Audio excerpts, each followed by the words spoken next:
Toto je další z novinek v naší kolekci 2010. Je to celoodpružený karbonový speciál se zdvihem 100 mm, určený zejména pro závody v cross country a v maratonech.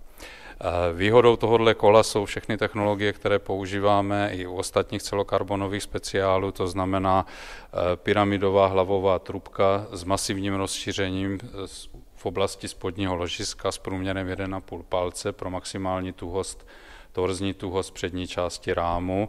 Upozornil bych na karbonové vahadla, které nejenom že šetří váhu, ale umožňují maximální tuhost té zadní stavby a díky svému speciálnímu profilu dosahujeme lineárního průběhu pružení.